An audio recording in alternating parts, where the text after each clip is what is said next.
Class 8, today we study civics chapter 1, role of constitution. What is the constitution of a country? What is the constitution of a country? हमारे India का constitution क्या है, संविधान क्या है? हमारे India का कॉन्स्टिट्यूशन संविधान क्या है? Constitution help serve as a set of rules. India का कॉन्स्टिट्यूशन संविधान क्या है? कॉन्स्टिट्यूशन कैसा है? What is the constitution of a country? हमारे देश का कॉन्स्टिट्यूशन क्या है? ए कॉन्स्टिट्यूशन हेल्प्स, हमें कॉन्स्टिट्यूशन क्या करता है? Help serve as a set of rules, serve as a set of rules and principle that all persons in a country can agree upon the basis of the वे. यानी कि हमारा constitution क्या, एक rules का एक सेट है, हमारे सिद्धांतों और नियमों का एक सेट है, सिद्धांतों एक नियमों का एक सेट है जिसमें सभी लोग उसको मानते हैं. And agree upon the as the basis of the way in which they want the country to be gone. यानी कि हमारा कॉन्स्टिट्यूशन एक नियमों और सिद्धांतों का एक संग्रह है, नियमों और सिद्धांतों का एक संग्रह है, एक सेट है जिसमें सभी लोग उसको एक्सेप्ट करते हैं, मानते हैं, और जिसमें कि सभी लोग उसको इस बात पर मानते हैं कि वो इस बात पर चाहते हैं कि वो हमारे लिए हमें शासन करेगा, हमें गवर्न करेगा, हमें गवर्न करने में हमें मदद देगा. Making of the Indian constitution. Indian constitution का निर्माण कैसे किया गया? इंडियन कॉन्स्टिट्यूशन कैसे बनाया गया? Indian constitution, the making of the constitution for a huge and diverse country like India. India जैसी कंट्री का कॉन्स्टिट्यूशन बनाना बहुत ही टिपिकल वर्क था. India, the making of the constitution for a huge and diverse country like India was not an easy affair. कोई आसान मामला नहीं था. India जैसे विविध और बड़े कंट्री का, ह्यूज एंड डाइवर्स कंट्री का कॉन्स्टिट्यूशन निर्माण कोई इतना आसान काम नहीं था. As per back as in 1928, जैसे अगर हम पीछे की तरफ देखें तो 1928 के अंदर, as far back as in 1928, हम 1928 के अंदर देखें Motilal Nehru, as far back as in 1928, अगर हम पीछे की ओर देखें तो 1928 के अंदर Motilal Nehru and 8 other Congress leaders, 1928 के अंदर मोतीलाल नेहरू और अदर 8 कांग्रेस लीडर्स ने क्या किया था? एज फार बैक अगर हम पीछे की ओर देखें तो 1928 में Motilal Nehru and 8 other Congress leaders drafted a constitution for India. उन्होंने, मोतीलाल नेहरू और अदर 8 लीडर्स ने इंडिया के लिए कॉन्स्टिट्यूशन को ड्राफ्ट किया था. कॉन्स्टिट्यूशन का एक तरह से ढांचा तैयार किया था constitution. In 1931 the resolution at the Karachi session of the Indian National Congress. In 1931 में क्या हुआ? एक रेजोल्यूशन पास किया, रेजोल्यूशन दिया गया, प्रस्ताव दिया गया. In 1931 the resolution at the Karachi session के अंदर एक रेजोल्यूशन दिया गया of the Indian National Congress, जिसमें dwelt on how independent India Constitution should look like. उसमें ये बताया गया कि इंडिया का कॉन्स्टिट्यूशन किस प्रकार का होना चाहिए. 1931 के अंदर कराची सेशन, जो इंडियन नेशनल कांग्रेस का एक जो कराची सेशन हुआ था, उसमें एक प्रस्ताव रखा गया कि how Indian constitution should like India का कॉन्स्टिट्यूशन किस प्रकार का होना चाहिए. Both these documents were committed to the inclusion of universal. इसमें क्या किया गया इन डॉक्यूमेंट्स के अंदर? बोथ दीज डॉक्यूमेंट्स, यानी कांग्रेस सेशन के अंदर जो प्रस्ताव रखा गया और जो मीटिंग में जो चर्चा की गई थी, इन दोनों डॉक्यूमेंट्स के अंदर were committed to the inclusion of universal adult franchise. इसके अंदर ये दोनों मान गए थे, वो कमिट थे कि उन्होंने मंजूर कर दिया था कि यूनिवर्सल एडल्ट फ्रेंचाइज को कॉन्स्टिट्यूशन के अंदर शामिल किया जाए. Right to freedom and equality, right to freedom and equality and to protecting the right of minorities in the constitution of independent India. साथ में इसमें ये कहा गया कि inclusion of universal adult franchise, और शायद तो राइट टू, यानी कि स्वतंत्रता का अधिकार होना चाहिए, इक्वालिटी का अधिकार होना चाहिए, और to protect the right of minority, और माइनॉरिटीज़ यानी अल्पसंख्यक वर्ग के जो लोग हैं उनके राइट्स को प्रोटेक्ट करने की आज़ादी भी हमारे कॉन्स्टिट्यूशन के अंदर दी जानी चाहिए. The drafting of the document called the constitution, drafting of the document जिसे हम कॉन्स्टिट्यूशन संविधान कहते हैं, यानी जो कि मोतीलाल नेहरू की अध्यक्षता में 7 अदर लीडर्स द्वारा, Motilal Nehru then other leaders जो जिन्होंने मिलकर कांग्रेस अदर 8 लीडर्स ने मिलकर जो हमारा कॉन्स्टिट्यूशन ड्राफ्ट किया था, अदर 8 लीडर्स जो थे उन्होंने जो कॉन्स्टिट्यूशन को ड्राफ्ट किया, उस डॉक्यूमेंट को हम कॉन्स्टिट्यूशन कहते हैं। Was done by N assembly, वो एक असेंबली द्वारा किया गया था। यानी कि ड्राफ्टिंग ऑफ द डॉक्यूमेंट यानी कि कॉन्स्टिट्यूशन को ड्राफ्ट करने का काम एक कॉन्स्टिट्यूएंसीज, एक असेंबली द्वारा किया गया था, जिसमें कि इलेक्टेड रिप्रेजेंटेटिव्स शामिल थे। यानी कि इलेक्टेड रिप्रेजेंटेटिव की एक असेंबली द्वारा कॉन्स्टिट्यूशंस को ड्राफ्ट करने का काम किया गया था। इस डॉक्यूमेंट को हम क्या कहते हैं? कॉन्स्टिट्यूएंट असेंबली, संविधान सभा कहते हैं इसे हम। यानी कि drafting of the document called the drafting of document जिसके हम कॉन्स्टिट्यूशन कहते हैं, वो कार्य हमारा इलेक्टेड रिप्रेजेंटेटिव्स द्वारा एक सभा के अंदर, एक असेंबली के अंदर किया गया था, जिसको हम कॉन्स्टिट्यूएंट असेंबली कहते हैं। Election to the constituent assembly were done held in July 1946। Election जो हुए थे कॉन्स्टिट्यूएंट असेंबली के अंदर, elections to the constituent assembly were held in July 1946। जो हमारे कॉन्स्टिट्यूएंट असेंबली के अंदर जो इलेक्शंस हुए थे, elections to the constituent assembly यानी हमारी संविधान सभा के अंदर जो इलेक्शंस हुए थे to the constituent assembly were held in July 1946। हमारी संविधान सभा के अंदर जो इलेक्शंस हुए थे जुलाई 1946 के अंदर हुए थे। जुलाई 1946 के अंदर elections to the constituent assembly were held in July 1946। हमारी संविधान सभा के अंदर इलेक्शंस जुलाई 1946 के अंदर हुए। Elections to the constituent assembly were held in July 19। Its first meeting was held in December 19, जिसकी पहली मीटिंग हमारी जुलाई 1946 में हुई थी। It's first meeting was held in December 1946, December 19। Soon after the country was divided into India and Pakistan. इसके बाद India का विभाजन, पार्टीशन हो गया था, इंडिया एंड पाकिस्तान में बट गई थी। The constituent assembly was also divided into the, इसके बाद हमारी संविधान सभा की पार्टीशन हो गया था। The constituent assembly was also divided into the constituent assembly of India and Pakistan. The constituent assembly that wrote the, जिस कॉन्स्टिट्यूएंट असेंबली ने, the constituent assembly that wrote the constitution had 299 member. जिस constituent assembly ने, जिस संविधान सभा ने हमारा संविधान लिखा था, उसके अंदर 299 मेंबर शामिल थे। 299 मेंबर शामिल थे। जिस संविधान सभा ने हमारा इंडियन कॉन्स्टिट्यूशन को लिखा था, the constituent assembly that wrote the Indian constitution, constituent assembly जिसने हमारा संविधान लिखा था, उसके अंदर 299 मेंबर्स यानी कि 299 मेंबर्स शामिल थे। 299 मेंबर्स थे। The assembly adopted the constitution on 26 नवंबर 1949। असेंबली हमारी संविधान सभा ने जो कॉन्स्टिट्यूशन को अडॉप्ट किया था 1949 को। द असेंबली संविधान सभा अडॉप्टेड द कॉन्स्टिट्यूशन ऑन 26 नवंबर 1949। हमारी संविधान सभा ने कॉन्स्टिट्यूशन को अडॉप्ट किया था, 26 नवंबर 1949 को। But it come into force on 26 जनवरी 1950। लेकिन इसको प्रभाव में लाया गया था, हमारे कॉन्स्टिट्यूशन को प्रभाव में लाया गया था 26 जनवरी 1950 को। 26 जनवरी 1950 को हमारा कॉन्स्टिट्यूशन को अफेक्ट में लाया गया था और इसको अडॉप्ट किया गया था 26 नवंबर 1949 को। To mark this day we celebrate January 26 as Republic day every year. इसी डे को हम मार्क कर दिया गया और हमारा रिपब्लिक डे को 26 जनवरी that we have to celebrate as a republic day every year. Philosophy of the constitution, हमारी कॉन्स्टिट्यूशन की फिलोसफी क्या है? Philosophy of the constitution, philosophy of our constitution, philosophy of the constitution, हमारी constitution की philosophy, हमारे constitution का दर्शन शास्त्र यानी कि किस चीज़ को रिप्रेजेंट करता है हमारा constitution? Philosophy. The constitution begins with a short statement.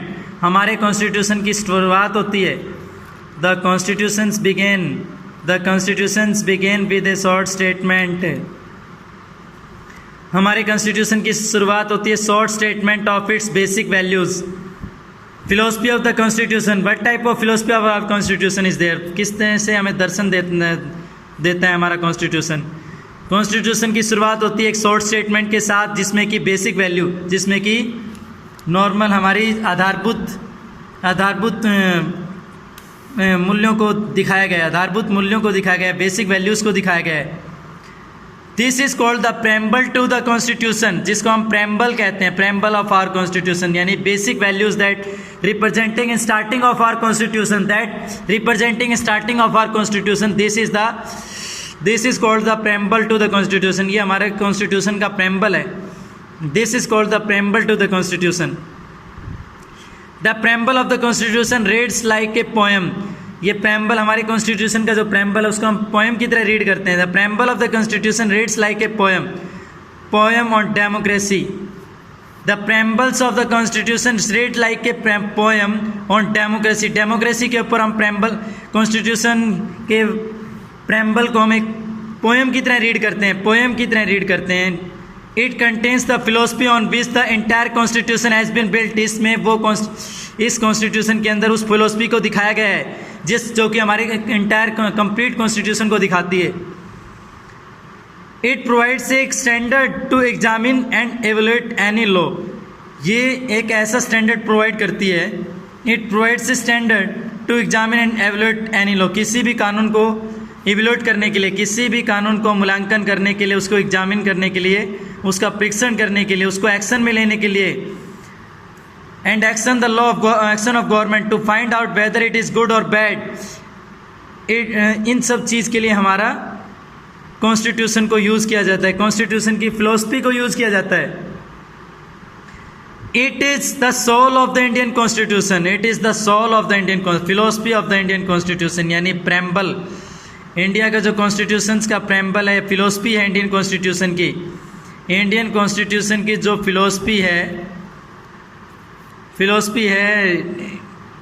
Indian constitution की जो फिलोसफी है वो क्या करती है, वो हमारी कॉन्स्टिट्यूशन की एक आत्मा है, soul of the Indian constitution है।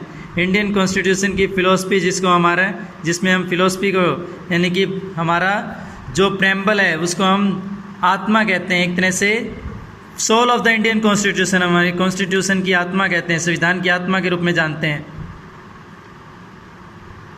Fundamental rights in the Indian constitution, Indian constitution के अंदर फंडामेंटल राइट्स क्या हैं, कौन कौन से मौलिक अधिकार हमें मिले हैं। फंडामेंटल राइट्स, मौलिक अधिकार, fundamental rights in the Indian constitution. Indian constitution के अंदर हमें कौन कौन से फंडामेंटल राइट्स मिले हुए हैं। The constitution listed the rights that would be specially protected. Constitution उन सभी राइट्स को कॉन्स्टिट्यूशन, इंडियन कॉन्स्टिट्यूशन सभी राइट्स को लिस्टेड करता है जो कि स्पेशल प्रोटेक्शन देते हैं हमें, जिनको हम फंडामेंटल राइट्स कहते हैं, यानी मौलिक अधिकार कहते हैं। The constitution listed the right that would be specially protected, जिनको विशेष रूप से सुरक्षित किया गया है।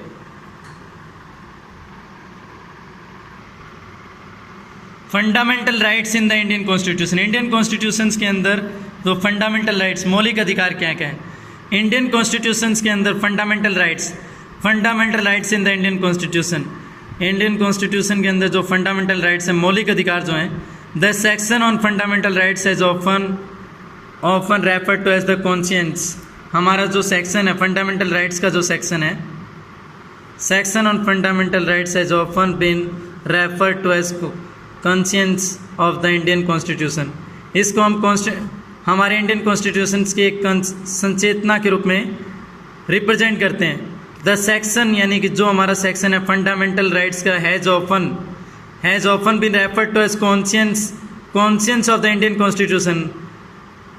फंडामेंटल राइट्स का हमारा सेक्शन जो है, फंडामेंटल राइट्स का सेक्शन, उसको हम कॉन्शियंस ऑफ इंडियन, यानी कि उनको एक संचेतना के, इंडियन कॉन्स्टिट्यूशन की संचेतना के रूप में रिप्रेजेंट करते हैं। Fundamental rights protect citizen, fundamental rights citizens को प्रोटेक्ट करते हैं। Fundamental rights protect citizen against the arbitrary and absolute exercise of power. हमारा जो फंडामेंटल मौलिक अधिकार हैं वो क्या करते हैं, इंडियन राइट्स को हमारे प्रोटेक्ट करते हैं। Fundamental right protect citizens, fundamental rights protect citizens against the fundamental rights मौलिक अधिकार हमें सिटीजन्स को प्रोटेक्ट करते हैं। Arbitrary and absolute exercise of power by the state, state द्वारा किसी भी तरह की गलत पावर का यूज़ किया जाता है, कंप्लीट पावर का यूज़ किया जाता है पीपल्स के ऊपर, उसको कंट्रोल करने का काम हमारे फंडामेंटल राइट्स करते हैं। Now we study constitution of India, fundamental rights. Now we study fundamental rights of India, fundamental rights. Constitution of India के अंदर हम स्टडी करेंगे fundamental rights. Right to equality, first हमारा ये राइट्स कौन से, right to equality, equality before law, कानून की नज़र में सभी समान है। राइट टू इक्वालिटी के अंदर क्या कहा गया है, कानून की नज़र में सभी समान है, equality before law. Fundamental rights में हमारा फर्स्ट जो राइट है पार्ट 3 के अंदर दिया गया है, कॉन्स्टिट्यूशन ऑफ इंडिया के पार्ट 3 के अंदर जो दिखाया गया है। कॉन्स्टिट्यूशन ऑफ इंडिया के फंडामेंटल राइट्स के पार्ट 3 के अंदर हमारा जो फर्स्ट राइट जो हमें मिला हुआ है, फर्स्ट राइट हमें राइट टू इक्वालिटी, जिसके अंदर यानी कि इक्वालिटी, समानता का अधिकार, इक्वालिटी बिफोर लॉ, कानून से पहले सभी समान है, यानी कि equal protection of laws prohibition, provision of discrimination on ground of religion, race, caste, sex और प्लेस ऑफ बर्थ, यानी कि इक्वल प्रोटेक्शन, यानी कि समान प्रोटेक्शन, समान कानून बनाए जाने चाहिए, समान सुरक्षा कानून बनाए जाए, यानी कि कानून के इक्वल, समान सुरक्षा के कानून बनाए जाने चाहिए, समान सुरक्षा के नियम बनाए जाने चाहिए, समान इक्वल प्रोटेक्शन ऑफ लॉज, समान सुरक्षा के नियम बनाए जाने चाहिए, समान सुरक्षा के नियम, जिसमें कि प्रोहिबिशन होना चाहिए, यानी कि प्रोविजन ऑफ डिस्क्रिमिनेशन, यानी कि किसी भी ग्राउंड पर सेक्स, रिलीजन, जेंडर बेस पर किसी भी तरह का भेदभाव नहीं होना चाहिए किसी के साथ। इक्वल एक्सेस टू शॉप्स, सभी की equal access to shops, hotels, wells, tanks, bathing, ghats, road etcetera, सभी की शॉप्स, होटल्स, वेल्स, टैंक्स तक समान पहुंच रहनी चाहिए। सभी लोगों की शॉप्स, होटल्स, वेल्स, टैंक्स और बाथिंग, घाट्स और रोड्स तक समान पहुंच रहनी चाहिए। Equality of opportunity in public employment, equality of opportunity यानी कि समानता के अवसर मिलने चाहिए पब्लिक एम्प्लॉयमेंट में, नहीं कि सार्वजनिक रोजगार के अंदर समान अवसर मिलने चाहिए, इक्वालिटी ऑफ अपॉर्चुनिटी, सार्वजनिक समान अवसर मिलने चाहिए, equality of opportunity in public employment. Abolition of untouchability को समाप्त कर दिया जाना चाहिए। एबॉलिशन ऑफ टाइटल्स को समाप्त कर दिया, किसी भी तरह की पदवियां वगैरह दी जाती हैं उनको ख़त्म कर दी जानी चाहिए। राइट टू फ्रीडम यानी कि स्वतंत्रता का अधिकार। राइट टू फ्रीडम कैसा मिलना चाहिए, right to freedom, second constitution right of our second constitutional right to freedom, स्वतंत्रता का अधिकार, right to freedom. Second one, first one कौन सा था, राइट टू इक्वालिटी हमने स्टडी किया। सेकंड वन हमारा राइट टू फ्रीडम यानी कि protection of rights to, right to freedom के अंदर हम स्टडी करेंगे protection of right to freedom of speech, freedom हमें बोलने और एक्सप्रेस, राइट टू फ्रीडम यानी कि स्वतंत्रता के अधिकार कौन कौन से होने चाहिए, हमें स्वतंत्रता के कौन कौन से अधिकार मिलने चाहिए, प्रोटेक्शन ऑफ राइट, स्वतंत्रता के हमें कौन कौन से राइट्स मिलने चाहिए, protection of right to freedom के अंदर protection of right to freedom of speech and expression का हमें स्वतंत्रता मिलनी चाहिए।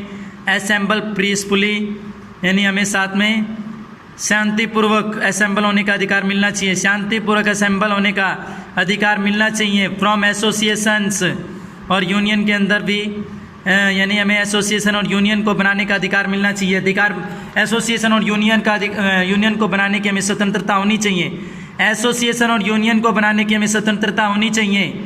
हमें स्पीच यानी कि बोलने और एक्सप्रेशन करने की स्वतंत्रता होनी चाहिए, असेंबल पीसफुली एकत्रित होने की स्वतंत्रता होनी चाहिए, और move freely through out the territory of India, complete India के अंदर हम मूव करने की हमें स्वतंत्रता होनी चाहिए। हम किसी भी स्टेट के अंदर, इंडिया के किसी भी स्टेट के अंदर आसानी से मूव कर सकें, वो हमें फ्रीडम मिलना चाहिए।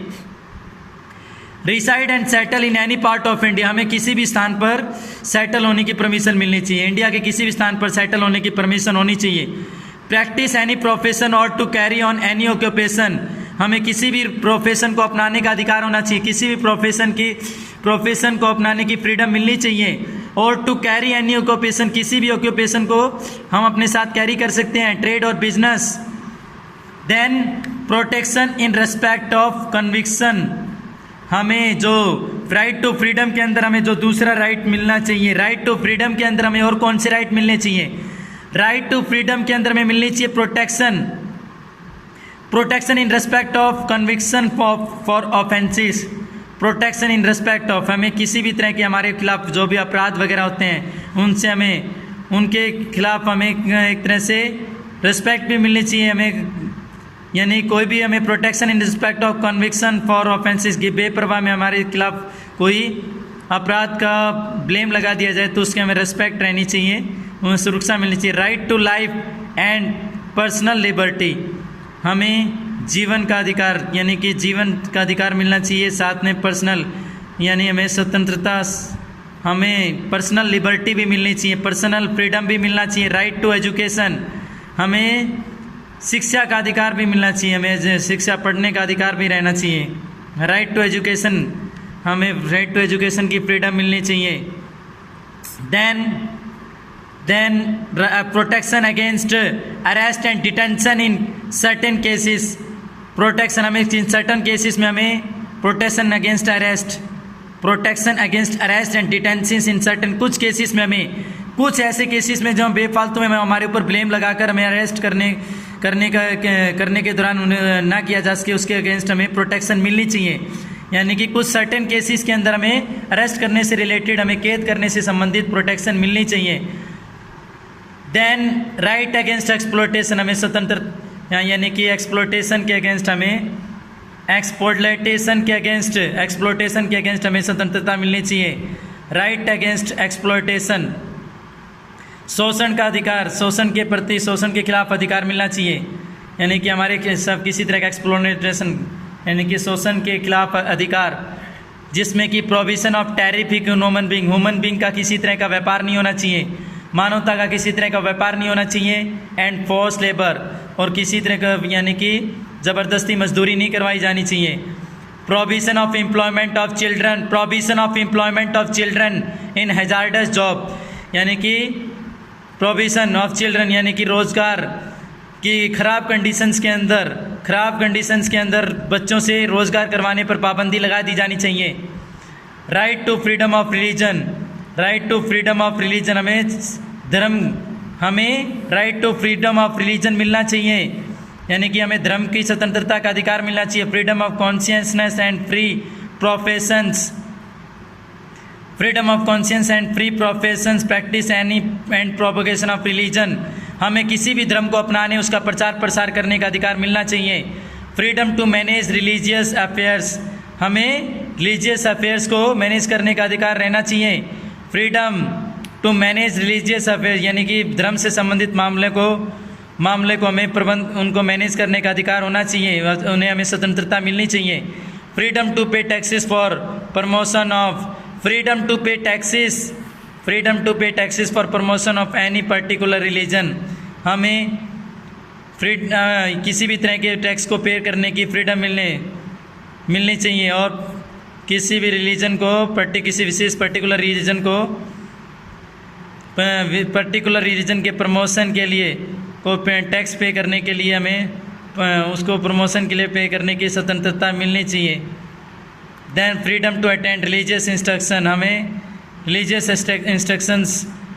इंस्ट्रक्शन और worship in certain educational institutions.